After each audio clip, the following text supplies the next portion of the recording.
महाबाहो कहते हैं अर्जुन को, महाबाहो। महाबाहो का मतलब जिसकी भुजाएं बड़ी होती है, बलवान, और जिसके बहुत सारे मित्र हो, जिसको चाहने वाले हो, वो भी महाबाहो, जिसके संबंधी और युधिष्ठिर जैसे हो, भगवान कृष्ण जैसे हो, तो महाबाहो कहते हैं कि तुम इतनी शक्तिशाली हो अर्जुन कि तुम कर्मयोग का अनुसरण कर सकते हो। कर्मयोग का जो रास्ता है उसका बड़ी सुगमता से पालन कर सकते हो, क्योंकि तुम महाबाहो हो। यो ना द्वेष, यो ना कांक्षा, दो चीजें, द्वेष और कांक्षा। द्वेष नहीं किसी से। कर्मयोग कौन है? जो किसी प्राणी में, पदार्थ में, किसी सिद्धांत में द्वेष नहीं करता, कहीं द्वेष नहीं। कर्मयोगी की काम क्या है? सेवा करना। अगर द्वेष रखेगा तो सेवा नहीं कर सकता। इसलिए कर्मयोगी जो द्वेष नहीं रखता उसकी बात है, जो किसी को बुरा नहीं समझता, किसी का बुरा चाहता नहीं। सबसे अच्छी बात है कि प्राणी मात्र का हित होना चाहिए हमारे मन में। बुराई का त्याग करना बहुत आवश्यक है। बुराई करने से ज्यादा, बुराई आप करते हैं तो भी आपको साधन चाहिए, लेकिन बुराई का त्याग करने में कोई साधन नहीं रखता। भलाई करने में तो आपको साधन चाहिए, जब दिशा को देना है तब भलाई होगी, काम करना है। बुराई का त्याग को स्वतः कर दिया जा सकता है, क्योंकि उसमें कुछ और कुछ नहीं करना, अपना स्वयं का निर्णय है। तो बुराई बहुत अच्छी बात है, बुराई का त्याग भाव से करना।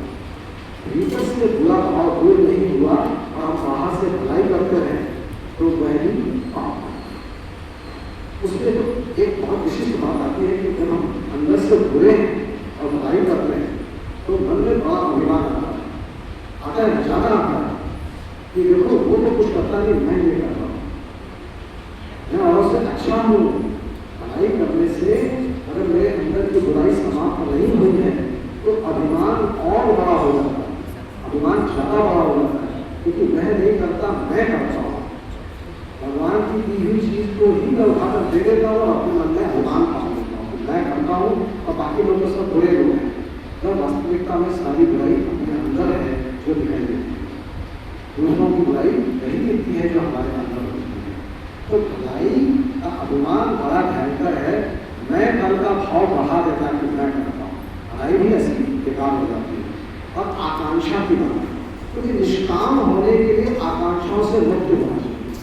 निष्काम कर्म की ही व्याख्या करें भगवान, तो जिसकी आकांक्षा नहीं है ना आकांक्षा की, वह कामना का त्याग करने वाला व्यक्ति निष्काम होने के लिए आकांक्षा नहीं रखता, तो वह अपने आप ही के यह सनित्य सन्यासी, वह सदा सन्यासी समझने योग्य है।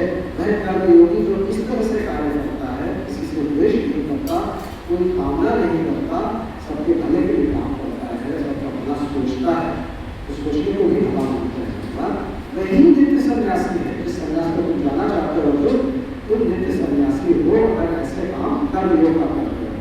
अर्जुन की जो इच्छा थी ना, उसकी बात हम करते हैं कि कर्म करते हुए कर्मों से संबंध नहीं रखता है, तब तुम निर्द्वंद हो जाओगे, सुख से सुखपूर्वक तुम बंधनों से मुक्त हो जाओगे संसार, क्योंकि द्वंद्व द्वारा मुक्त हो जाएगा। द्वंद्व ही तो तुमको संसार में फंसाए हुए हैं। द्वंद्व तो ये भी है कि हम कक्षा में जाएं, आज कक्षा में जाए कि संसार में जाए, भगवान से मिले कि संसार से मिले, वहां बहुत द्वंद्व है। द्वंद्व का भी हमारा अहम भाव है। यहाँ विमान जिसकी चर्चा पुस्तक में है, यहाँ विमान रहते द्वंद्व नष्ट नहीं होता, क्योंकि संसार से प्रियता भगवान की तरफ चलना, दोनों में क्रम चलता है। हम एक लाभ है इसके लिए, जो बहुत अच्छी बात है।